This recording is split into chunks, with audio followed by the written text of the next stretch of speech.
Hello friends, आपका बहुत बहुत स्वागत है आपके अपने YouTube platform career crack hub पर। मैं विकास मिश्रा हिस्ट्री का एक नया वीडियो लेकर आपके सामने उपस्थित हूं और ये टॉपिक बहुत ही इंपॉर्टेंट है। 1857 की क्रांति के बारे में हम लोग पढ़ेंगे। यहाँ पर देखिए, पहले से मैं बता दूं, ये अपनी क्लास नंबर 6 है और उसका भी पार्ट 1 है। ये इसका मतलब 1857 की क्रांति हम लोग दो भागों में पढ़ने वाले हैं। इसके दो लेक्चर आएंगे। ये क्लास नंबर 6 है। इसका मतलब क्या है कि 5 क्लास जो है, 5 क्लासेस जो है हिस्ट्री की पहले ही अपलोडेड हैं आपके चैनल पर। और पॉलिटी जो है इस करियर क्रैक हब पर मैं ही पढ़ा रहा हूँ। और ये जो पॉलिटी और हिस्ट्री है, ये किसी भी आप गवर्नमेंट एग्जाम में जाएंगे तो वेटेज इनका रहता है, अच्छा खासा वेटेज रहता है। और यदि आप अपने पॉलिटी या हिस्ट्री के जो क्वेश्चंस हैं वो बिना किसी माथापच्ची के और इजीली सॉल्व करना चाहते हैं और अपने एग्ज़ाम में अच्छे नंबर लाना चाहते हैं, सिलेक्शन लेना चाहते हैं, तो आप इन वीडियोस को फॉलो करें, है ना। और फिर से मैं आपको बता दूं कि मैं आपसे लाइक और कमेंट करने के लिए नहीं कह रहा हूं, लेकिन आप पॉलिटी की जो वीडियोज अपलोडेड हैं उनको देखिए, हिस्ट्री की वीडियोज अपलोडेड हैं उनको देखिए, आपको निश्चित तौर से फ़ायदा मिलेगा। यहाँ पर मैं आपको बता दूं कि आरआरबी, एनटीपीसी और एसएससी जीडी जो है, इन एग्जामों के लिए ये वाला वीडियो तो इम्पॉर्टेंट है ही। मैं हमेशा अपने सारे वीडियोस में ये टैगलाइन बोलता हूँ। क्यों बोलता हूँ? क्योंकि मैं आपको जो कंटेंट दे रहा हूँ, जितनी मेहनत के साथ मैं आपके लिए नोट्स बना रहा हूँ, जितनी किताबें रख के मैं ये नोट्स बना रहा हूँ, मैं ये जानता हूँ कि स्टेट पब्लिक सर्विस कमीशन, जिनको आप जनरली पीसीएस के एग्ज़ाम कहते हो, वहाँ तक के एग्ज़ाम या उससे नीचे वाले जितने भी एग्ज़ाम हैं, अगर जो वहाँ पर हिस्ट्री और पॉलिटी आती है तो आपके क्वेश्चन जो हैं वो सही होंगे, गलत नहीं होंगे, है ना। मैं बिल्कुल आपको ये गारंटी दिला सकता हूँ। तो ये वीडियोस देखिए और वीडियोस का आनंद लीजिए आप। आइए अब हम लोग अपनी क्लास स्टार्ट करते हैं। तो ये देखिए, 1857 की जो क्रांति है, इसमें देखिए क्या है कि उस टाइम पर जब 1857 की क्रांति हुई, पहली बात, अगर जो मैं क्रांति बोल रहा हूँ तो बहुत सारे लोग कहते हैं ये क्रांति नहीं थी, ये विद्रोह था, तो उस पर भी अभी हम लोग बातचीत करेंगे। और 1857 की जो ये क्रांति है या विद्रोह है, जो इंडिया में घटित हुआ, क्यों घटित हुआ, कैसे घटित हुआ, उसकी बात करेंगे। उससे पहले ये देखिए कि 1857 का ये जो विद्रोह या क्रांति है, जिस टाइम पर इंडिया में घटित हुआ, उस टाइम पर भारत का गवर्नर जनरल कौन था? कैनिंग था। और इंग्लैंड के प्रधानमंत्री कौन थे? पार्मस्टन। इंग्लैंड के प्रधानमंत्री कौन थे बच्चों? पार्मस्टन थे। और इस टाइम पर अगर जो आपसे पूछा जाए कि इंग्लैंड की महारानी कौन थी? विक्टोरिया। तो इंग्लैंड की महारानी विक्टोरिया। इंग्लैंड के प्रधानमंत्री कौन है? पार्मस्टन। और भारत के गवर्नर जनरल कौन थे? कैनिंग थे। ठीक है। क्रांति के बारे में इतिहासकारों के कई मत हैं, बहुत सारे हिस्टोरियन ने कुछ ना कुछ बोला है। तो opinion of historians about the revolution, देखते हैं कि इतिहासकारों ने क्या कहा। देखिए, वीडी सावरकर का नाम आप लोगों ने सुना होगा। तो उन्होंने एक बुक लिखी है और उस बुक का नाम क्या है? The Indian war of independence. The Indian war of independence, इस किताब का नाम भी पूछता है, तो आप इसको बिल्कुल अपने ध्यान में रखिए। एसएससी सीजीएल में क्वेश्चन आ चुका है यही वाला। ठीक है, तो आप जो है इस किताब का ध्यान रखेंगे, the Indian war of independence. V D Savarkar ने एक किताब लिखी और इस किताब में उन्होंने कहा कि यह भारत का प्रथम स्वतंत्रता संग्राम था। यह भारत की आज़ादी के लिए किया गया पहला संग्राम था, पहली लड़ाई थी। यह बात किसने बोली? वीडी सावरकर ने बोली। उसके बाद देखिए, जेम्स आउटरम और डब्ल्यू टेलर, है ना। आउटरम का नाम आप लोग पहले भी सुन चुके होंगे, यदि आप मेरी हिस्ट्री की वीडियोस फॉलो कर रहे हैं तो मैंने आपको बताया होगा कि अवध या लखनऊ वाला जो क्षेत्र है, जिसको हम अवध कहते थे, तो अवध में जो है, इसी जेम्स आउटरम ने एक रिपोर्ट तैयार की थी और इसी की रिपोर्ट्स को आधार बनाकर कुशासन का आरोप लगाकर अवध को हड़प लिया था। किसने हड़प लिया था? डलहौजी ने, है ना। तो देखिए, जेम्स आउटरम और डब्ल्यू टेलर ने क्या बोला 1857 की क्रांति के लिए? इन्होंने बोला कि यह अंग्रेजों के विरुद्ध हिंदू और मुसलमानों का ये क्या है? षड्यंत्र था। ठीक है। आप जितने भी विदेशी, जितने भी फॉरेनर आप हिस्टोरियन देखेंगे, वो इस आंदोलन को छोटा दिखाएंगे, इस क्रांति को छोटा दिखाएंगे। क्यों छोटा दिखाएंगे? क्योंकि छोटा दिखाएंगे तभी तो उनकी वाहवाही है इसमें। है ना। देखिए कह क्या रहे हैं, ये कोई स्वतंत्रता संग्राम वगैरह नहीं था, ये तो बस षड्यंत्र था। और षड्यंत्र हिंदू और मुस्लिमों ने अंग्रेजों के खिलाफ षड्यंत्र कर दिया। षड्यंत्र वर्ड यूज कर रहे हैं, इसका मतलब अंग्रेज बहुत अच्छे हैं, हिंदू और मुसलमानों ने मिलकर इनके खिलाफ षड्यंत्र किया है। ये किसने बोला? जेम्स आउटरम और डब्ल्यू टेलर, ध्यान रखिएगा, ठीक है। आगे बढ़ते हैं। T R Holmes. अब टी आर होम्स, इनके नाम से ही आपको लग रहा होगा कि ये फॉरेनर हैं, अंग्रेज हैं, और अगर जो अंग्रेज हिस्टोरियन है तो अंग्रेजी बात करेंगे ये। इन्होंने कहा बर्बरता तथा सभ्यता के बीच युद्ध है। मतलब बर्बर हैं कौन? बर्बर हैं इंडियन, हिंदू और मुसलमान, ये बर्बर हैं, गंदे हैं, जाहिल हैं। ये मैं नहीं कह रहा हूं, ये टी आर होम्स कह रहे हैं। और इन जाहिल लोगों ने, बर्बर लोगों ने सभ्य अंग्रेज लोगों के बीच जो है ये युद्ध है। जाहिल, बर्बर, हिंदू और मुस्लिम्स और बहुत अच्छे और सभ्य अंग्रेजों के बीच में ये क्या है? युद्ध है। ये किसने बोला? T R Holmes. तो अंग्रेज जितने भी बोलेंगे वो ऐसी ही बातें बोलेंगे, है ना। डिजरेली, देखिए बेंजामिन डिजरेली, ये बेंजामिन जो डिजरेली हैं, इन्होंने देखो अच्छी बात बोल दी, जबकि ये इंग्लैंड से ही हैं। इन्होंने क्या बोल दिया? इन्होंने बोल दिया कि यह एक राष्ट्रीय विद्रोह था। कोई ना कोई तो वजह रही होगी कि इन्होंने बोला है, अच्छा बोला है 1857 की क्रांति के लिए। इन्होंने तो यही बोल दिया यह एक राष्ट्रीय विद्रोह था। डिजरेली जो है विपक्षी पार्टी के नेता थे, और आगे चलकर बाद में डिजरेली पीएम भी बने थे। आप अपने यहां पर देख लो कि सरकार कुछ भी करे, अच्छा करे, कुछ भी करे, कितना भी अच्छा कर दे, लेकिन विपक्ष क्या करता है? हमेशा क्रिटिसाइज ही करता है सरकार को, कि नहीं नहीं तुमने अच्छा नहीं किया। भले अच्छा किया हो, लेकिन विपक्ष कभी नहीं बोलता कि आपने अच्छा किया है। तो विपक्ष का तो काम ही क्या होता है कि बिल्कुल उल्टा बोलो जो सरकार करे। तो डिजरेली जो है ये विपक्षी पार्टी के नेता है, विपक्षी पार्टी के नेता हैं, तो ये ऐसा कुछ बोलेंगे कि जिससे कि सरकार को खराब लगे, है ना, इंग्लैंड की जो प्रेजेंट टाइम की जो गवर्नमेंट होगी उसको खराब लगे। तो इन्होंने बोला यह एक राष्ट्रीय विद्रोह था। इन्होंने छोटा नहीं कहा, इन्होंने कहा यह राष्ट्रीय विद्रोह था, है ना। सारे राष्ट्र के लोग जो है उन्होंने विद्रोह कर दिया सरकार जो है अंग्रेजों के खिलाफ। उसके बाद देखिए आरसी मजूमदार। आरसी मजूमदार ये सरकारी इतिहासकार थे, मतलब भारत की सरकार ने इनको 1857 की क्रांति के बारे में लिखने के लिए नियुक्त किया था। और आरसी मजूमदार ने अपनी एक किताब लिखी है, द सीपॉय म्यूटिनी, है ना, the sepoy mutiny and the revolt of 1857। ये किताब का आप नाम याद रखना। और ये किताब या बुक जो है आप अमेजन पर टाइप करेंगे वहाँ भी मिल जाएगी। और बिल्कुल आरसी मजूमदार की ही जो ओरिजिनल कॉपी है वो आप अगर जो गूगल पर टाइप करेंगे तो नेशनल आर्काइव्स एक साइट खुल के आएगी, उससे सीधा ये डाउनलोड भी हो जाती है। और इस किताब में देखिए 1857 की क्रांति के बारे में इन्होंने क्या लिखा। इन्होंने लिखा, आरसी मजूमदार ने, एक बार मैं पेन चेंज कर लेता हूँ, ये ले लूँ, ठीक है। इन्होंने बोला यह ना तो पहला था, ना ही राष्ट्रीय था, और ना ही स्वतंत्रता संग्राम था। तीन बातें बोली। और ये तीनों, ये जो स्टेटमेंट है ये यूपीएससी मेंस में क्वेश्चन आ चुका है। और स्टेट पब्लिक सर्विस कमीशन वाले जो एग्जाम होते हैं, मतलब पीसीएस वाले जो एग्जाम होते हैं, वहां पर भी ये क्वेश्चन पूछा जा चुका है मेंस में, कि 1857 की क्रांति जो है ना तो पहली, ना तो राष्ट्रीय, और ना ही स्वतंत्रता संग्राम थी, टिप्पणी करें। ठीक। तो आरसी मजूमदार ने कहा ना या तो पहला था, इसका मतलब इससे 1857 की क्रांति से पहले भी अंग्रेजों के खिलाफ बहुत सारे विद्रोह हो चुके थे। हमारे सैनिकों ने किया, हमारे किसानों ने किया, है ना, हमारे आदिवासी ट्राइबल भाई और बहनों ने किया। तो ये पहला भी नहीं था। आरसी मजूमदार ने कहा यह राष्ट्रीय भी नहीं था। राष्ट्रीय का मतलब क्या हो गया? पूरा भारत जो देश है इसमें शामिल नहीं था। ठीक, पूरा भारत देश जो है इसमें शामिल नहीं था। आप अगर जो इसमें देखेंगे तो साउथ इंडिया जो है, दक्षिण का भारत है, वो पूरा का पूरा कटा हुआ था, है ना। और उन्होंने कहा कि यह स्वतंत्रता संग्राम भी नहीं था।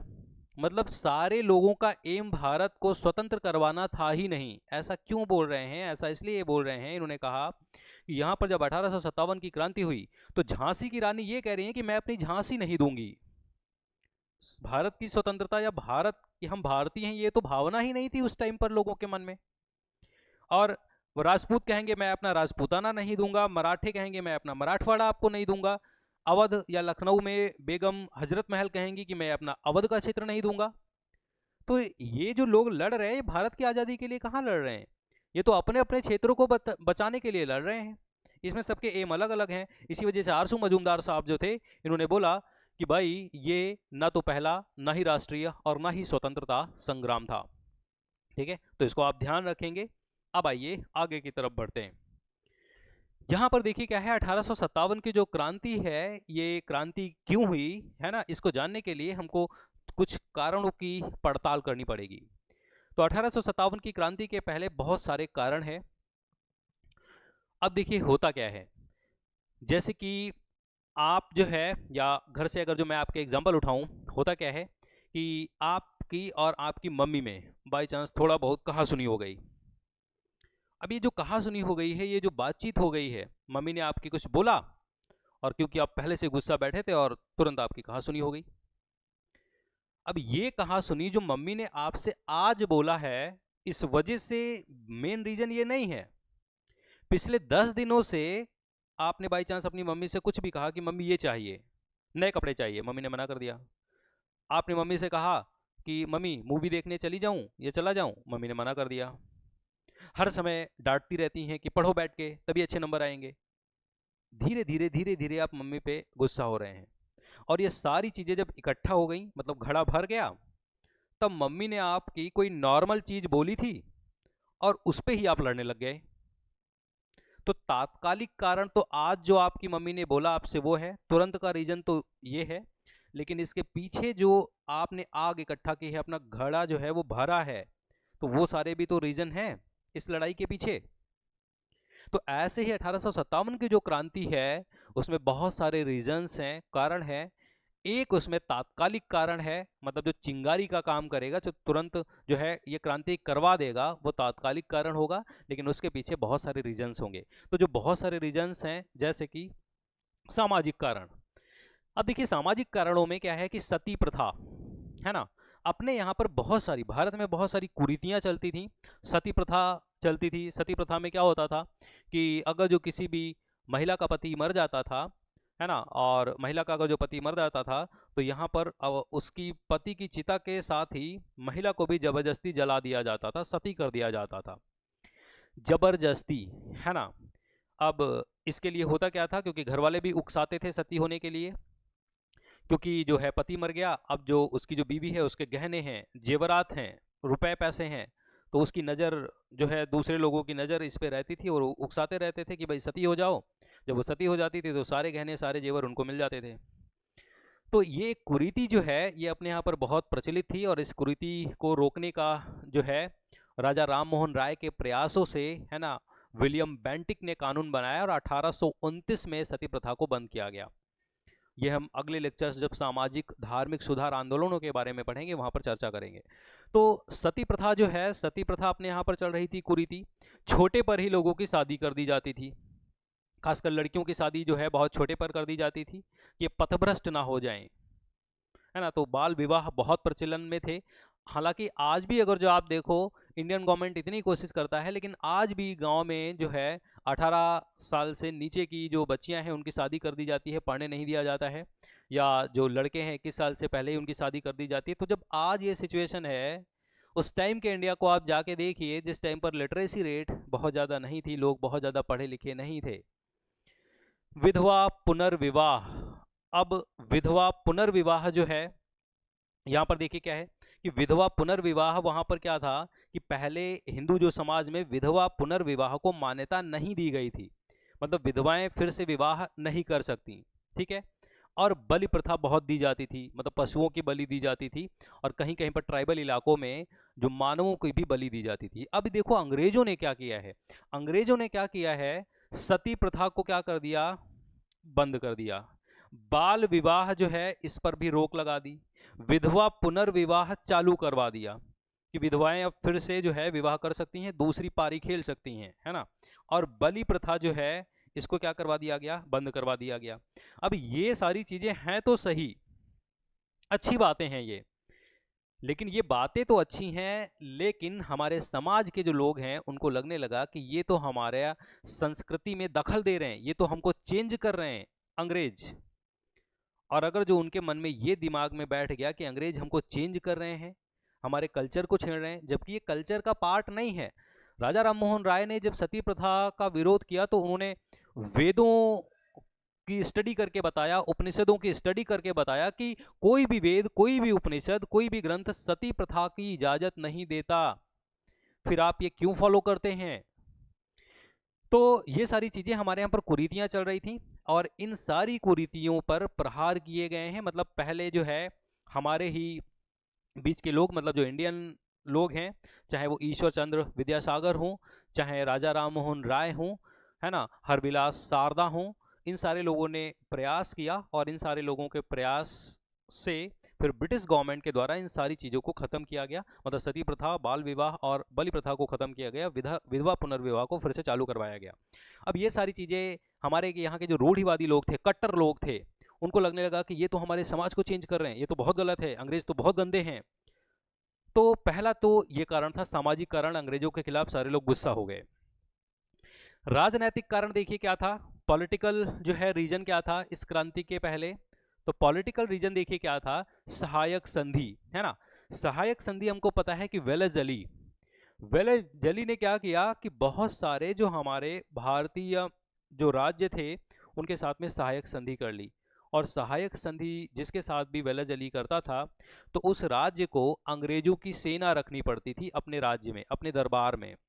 वो अंग्रेजों की बिना इजाजत के दूसरे किसी भी राज्य से संबंध नहीं बना सकता था। अपने विदेशी मामले सहायक संधि करने वाला राज्य अंग्रेजों के पास गिरवी रख देता था। ठीक है, इसका मतलब ये जो सहायक संधि जब वेलेज़ली ने लागू की, तो बहुत सारे जो राजा रजवाड़े हैं उन्हें दबाव में सहायक संधि कर तो ली, लेकिन गुस्सा बैठे हैं। ये बस एक रीजन ढूंढ रहे हैं कि कुछ भी बस मौका मिल जाए बदला लेने का। और उसके बाद देखिए हड़प नीति, डलहौजी। तो आपने डलहौजी का नाम सुना होगा। तो ये जो गवर्नर जनरल डलहौजी था, इसने क्या किया कि पहले क्या होता था कि भारत में क्या होता था कि अगर जो किसी भी राजा का अपना कोई बेटा नहीं है तो वो गोद ले लेता था बेटा, और वो जो गोद लिया हुआ बेटा है वही उस गद्दी का उत्तराधिकारी भी बन जाता था। डलहौजी ने खेल खेल दिया। इन्होंने देखा कि बहुत सारे उस टाइम पर ऐसे राजे रजवाड़े थे जिनके अपना खुद का बेटा नहीं था। इसने सोचा कि अगर जो हम ये रूल निकाल दें कि भाई अगर जो आप बेटा गोद लेते हैं तो गोद लिया हुआ बेटा जो है उसको आप अपनी गद्दी नहीं सौंप सकते, अपना राजकाज नहीं सौंप सकते। अगर जो ये रूल निकाल देते हैं तो लड़ाई करने की नौबत ही नहीं आएगी, क्योंकि इन लोगों के राजे रजवाड़ों के बेटा है नहीं और गोद लिया हुआ बेटा को राजगद्दी दे नहीं सकते, और ये सारे राजकाज जो है हम अपने साम्राज्य में मिला लेंगे। इसी को बोलते हैं डलहौजी की हड़प नीति। तो इससे भी बहुत सारे जो है लोग गुस्सा हो गए। खासकर झांसी की रानी के बारे में जब आप पढ़ेंगे तो उनका मेन कंसर्न यही था, है ना, कि उनका जो दत्तक पुत्र था, गोद लिया हुआ बेटा था, उसको अंग्रेजों ने क्या किया, अगला राजा मानने से इनकार कर दिया, है ना। तो ये राजनीतिक कारण हो गया। उसके बाद देखिए आर्थिक कारण। आर्थिक कारण देखिए क्या था कि अ, ब्रिटेन में इस टाइम पर देखिए क्या है कि ब्रिटेन में क्योंकि औद्योगिक क्रांति हो गई ब्रिटेन में, और ब्रिटेन में औद्योगिक क्रांति हुई। औद्योगिक क्रांति का मतलब यह है कि ब्रिटेन में बहुत बड़ी बड़ी मशीनें, बहुत बड़ी बड़ी इंडस्ट्रीज स्टैब्लिश की गई, स्थापित की गई। अब देखिए होगा क्या कि ये रहा अपना इंडिया और ये रहा ब्रिटेन। अब यहाँ पर जो बड़ी बड़ी मशीनों के द्वारा जो माल तैयार किया जाता था वो सब भारत के मार्केट में उतारा ब्रिटिशर्स ने। अभी अगर जो यूएसए, चाइना, कोई भी यहाँ पर इंडिया में माल अगर जो अपना भेजता है तो इंडियन गवर्नमेंट इस पे टैक्स भी तो लगाती है ना। लेकिन अंग्रेजों ने कहा कि नहीं, टैक्स टैक्स वैक्स नहीं लगाएंगे, या तो टैक्स रखा तो बहुत कम रखा। और ये टैक्स बहुत कम क्यों रखा, क्योंकि ब्रिटिशर्स की जो चीजें हैं वो भारत के मार्केट में बहुत सस्ती बिकें। और यहाँ पर क्योंकि भारत में इंडस्ट्री वगैरह तो लगा ही नहीं गई, और इंडिया क्योंकि गुलाम है, अंग्रेजों का गुलाम है, तो अंग्रेज क्यों चाहेंगे कि हमारे यहाँ पर इंडस्ट्री लगे। तो हमारे यहाँ पर जो हाथ से काम करने वाले लोग थे, हैंडमेड चीजें ज़्यादा बनती थी, और हैंडमेड चीज़ें ज़्यादा बनती थी वो थोड़ा महंगी भी पड़ती थी मशीनों की अपेक्षा। और उल्टा इन पे टैक्स भी नहीं लगाया जा रहा है बाहर से जो माल आ रहा है ना। और तो ये वाली जो महंगी चीज़ें हैं, अब सीधी सी बात, यहाँ पर ये महंगी चीज़ बन रही है, ब्रिटेन से जो तैयार होकर चीज़ आई वो सस्ती है, तो भारतीय सस्ती चीज़ ही तो लेंगे। और अगर जो हैंडमेड चीज़ जो है आप ब्रिटेन भेजोगे तो आपकी चीज़ पे ब्रिटिशर्स बहुत ज़्यादा टैक्स लगा देंगे ब्रिटेन में, तो ब्रिटेन में जाके आपकी चीज़ें और ज़्यादा महंगी हो जाएंगी। तो इस कारण से सारा इकोनॉमी इंडिया का नष्ट कर दिया इन्होंने।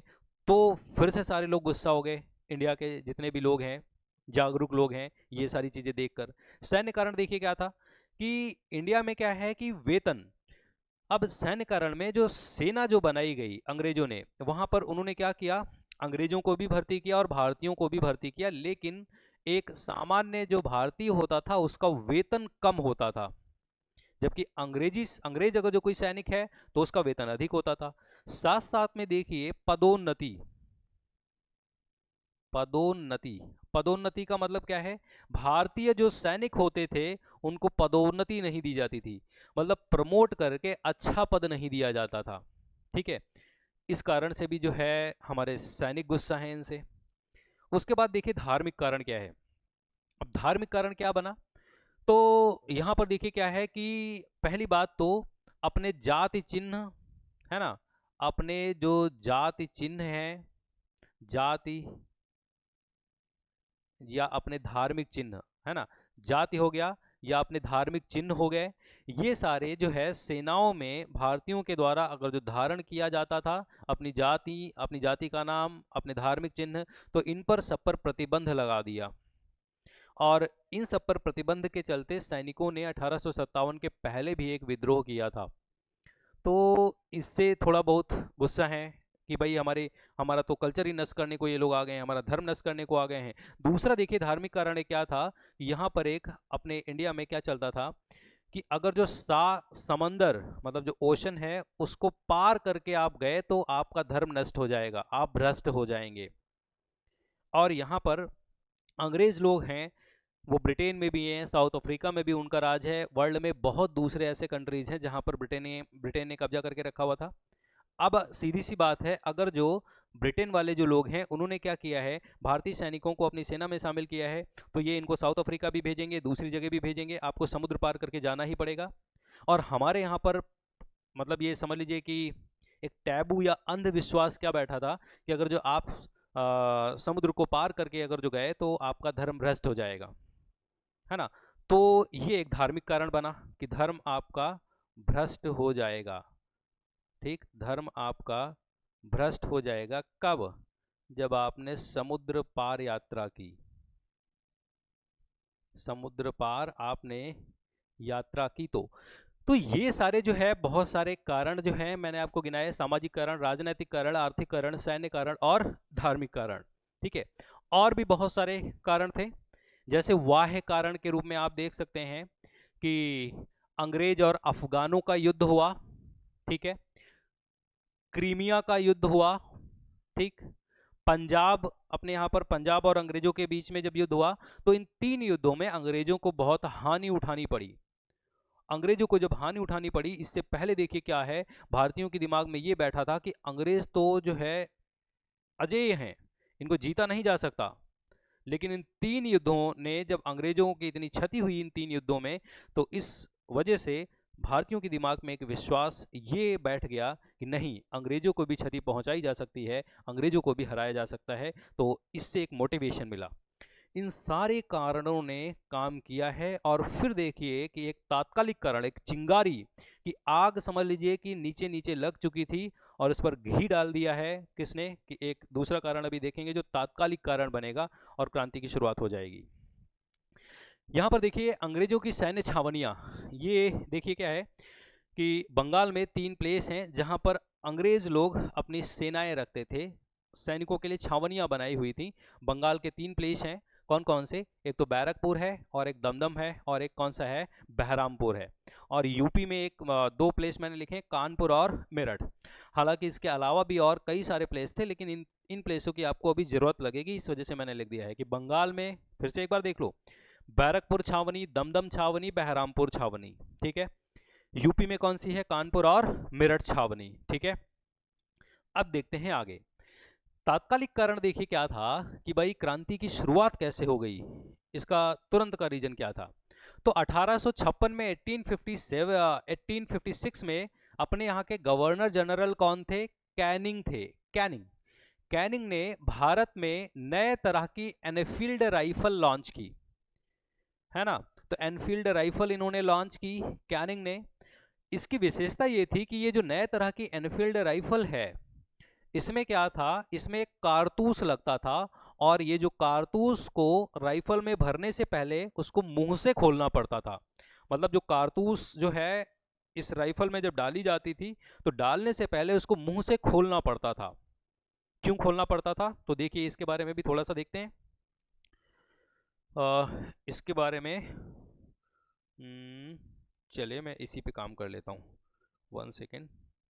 चले ठीक है, देखिए क्या है कि ये जो कारतूस है, जैसे कि पहली बात तो ये जो एनफील्ड राइफल जो आई, ठीक है, एनफील्ड राइफल जो ये लॉन्च की गई, इसमें देखिए हुआ क्या, इसमें एक कारतूस लगा, ठीक है, ये जो कारतूस समझ लीजिए लगाया गया या लगाया जाता था। अब इसमें देखिए होगा क्या, इंडिया, देखिए इंडिया में क्योंकि गर्मी बहुत ज़्यादा है, इंडिया में टेम्परेचर बहुत ज़्यादा है, तो इंडिया में अगर जो टेम्परेचर बहुत ज़्यादा है, मतलब इंडिया में टेम्परेचर ज़्यादा है, ह्यूमिडिटी ज़्यादा है ना, ह्यूमिडिटी बहुत ज़्यादा है, ह्यूमिडिटी बहुत ज़्यादा है, तो फिर क्या है, चीज़ों में सीलन लग सकती है। क्या लग सकती है, सीलन लग सकती है।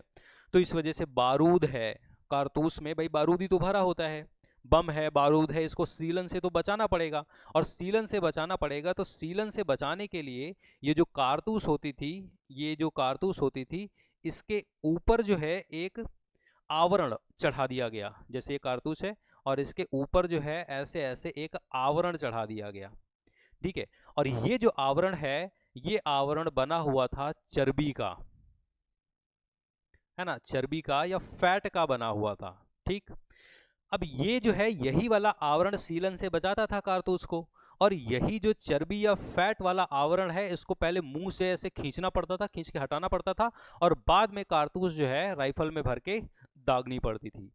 अब हुआ क्या, हुआ ये कि अफवाह एक फैल गई, और अफवाह क्या फैल गई कि ये जो चर्बी है, जो कारतूस जो है और उसके ऊपर जो वाह आवरण में ये फैट का यूज हुआ है, उसमें जो चर्बी किसकी किसकी है, गाय की चर्बी है और सुअर की चर्बी का यूज हुआ है,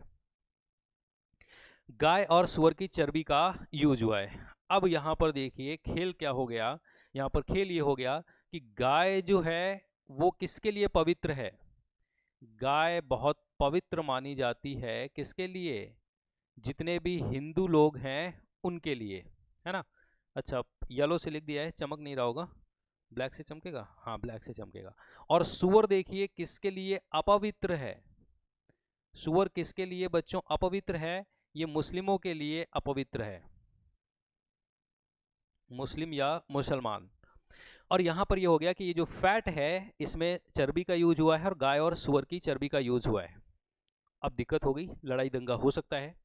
अब लड़ाई दंगा ये हो सकता है, तो पहली एक अफवाह, क्योंकि भाई धर्म की बात आ गई, तो एक अफवाह फैली, तो पहली अफवाह के रूप में मैं यहाँ पर लिख रहा हूँ, और 1 सेकेंड पेन यूज कर लूँ, रेड से लिख दूँ, हाँ ठीक है, रेड से चल जाएगा। तो यहाँ पर देखिए पहली जो अफवाह फैली क्या है कि कारतूस के वाह्य आवरण में, मैं ऐसे कारतूस ये बना देता हूँ, है ना, ये आप समझ जाना, है ना, कारतूस में जो ये वाह्य आवरण यूज हुआ है, ठीक, इसमें जो ये फैट है, फैट का मतलब जो ये चर्बी है, इसमें किसका किसका यूज हुआ है, इस चर्बी में गाय की चर्बी शामिल है और सुअर की चर्बी शामिल है, ठीक है। ये जो कारतूस है जो एनफील्ड राइफल में भरी जाती थी, इसमें गाय और सुअर की चर्बी शामिल है। अब देखिए होगा क्या, अब लोगों को लगेगा कि ये तो हमारा धर्म भ्रष्ट कर देना चाहते हैं, है ना, अब धर्म भ्रष्ट कर देना चाहते हैं तो लोग अब एकजुट हो जाएंगे, है ना, अंग्रेजों के खिलाफ, ठीक है।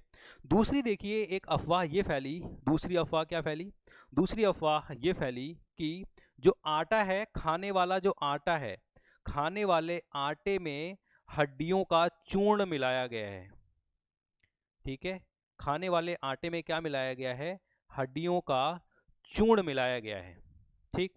और तीसरी अफवाह एक इस टाइम पर ये फैली, तीसरी अफवाह ये फैली कि भविष्यवाणी हुई है कि 1757 में, क्योंकि प्लासी का युद्ध हुआ था, है ना, 1757 में बच्चों क्या हुआ था, 1757 में हुआ था प्लासी का युद्ध हुआ था। तो 1757 में प्लासी का युद्ध हुआ था, और ये भविष्यवाणी हुई, या लोगों के दिमाग में ये बात बैठी थी कि इसके 100 साल के बाद, इसके 100 साल के बाद भारत को आज़ादी मिल जाएगी, और 100 साल इसके पूरे कब होने वाले थे? 1857 में, 1857 में। तो ये तीन जो है ये अफवाहें फैली, है ना। हालांकि बाद में ये पाया भी गया कि चर्बी का यूज हुआ था कारतूस के वाह्य आवरण, मतलब उसको जो कोट करने में, क्योंकि उसमें सीलन ना जाए तो चर्बी का यूज हुआ था, ठीक है। और आटे में हड्डियों का चूर्ण मिलाया गया कि ये अफवाह थी, और ये अफवाह कि 100 साल के बाद जो है भारत अपनी आज़ादी प्राप्त कर लेगा। तो इन चीज़ों को लेके क्या है कि लोग एकजुट हो जाएंगे, सैनिक एकजुट हो जाएंगे और अंग्रेजों के खिलाफ ये झंडा बुलंद कर देंगे, विद्रोह कर देंगे। जब भी देखिए धर्म की बात आती है ना, तो धर्म की बात आती है तो लोगों को एकजुट होने में देर नहीं लगती है। अगर जो आपने ये कर दिया, मतलब दुश्मन एक ही है, इनका भी अंग्रेज है और मुसलमानों का भी अंग्रेज है, और धर्म ने अगर जो आपको एक किया है, तो फिर वो एकजुटता लंबे समय तक बनी भी रह सकती है अगर जो उसके लिए काम किया जाए। तो सैनिकों ने हमारे क्या किया, विद्रोह कर दिया अंग्रेजों के खिलाफ, और ये जो विद्रोह है फिर ये फैल जाएगा, है ना, बहुत सारी जगह पर फैलेगा। अवध में फैलेगा, मराठवाड़ा क्षेत्र है, झांसी है, राजस्थान है, बिहार है, सारी जगह फैल जाएगा। तो ये जो अपना जो वीडियो है यहाँ पर हम लोगों ने इस टाइम यहाँ पर तक ही बात की है, क्योंकि इस वीडियो का हमको सेकंड पार्ट भी बनाना है। और सेकंड पार्ट अगर जो इसका बनाना है तो वो कहाँ से बनेगा, क्योंकि अफवाह ये फैल गई, और अब आपके दिमाग में ये फिट हो जाना चाहिए कि सारे सैनिक जो है अब एकजुट हो जाएंगे किसके खिलाफ, अंग्रेजों के खिलाफ। तो वो एकजुट कैसे होंगी, कैसे होंगे, विद्रोह की शुरुआत कहाँ से होगी, है ना। तो आगे की 1857 की क्रांति की कहानी जानने के लिए आप बने रहिए हमारे साथ में, और बने रहिए का मतलब ये है कि इसका जो सेकंड पार्ट आएगा उसको आपको देखना है, ठीक है। और इस वीडियो को देखने के लिए मैं विकास मिश्रा आपका बहुत बहुत धन्यवाद करता हूँ। Thank you very much.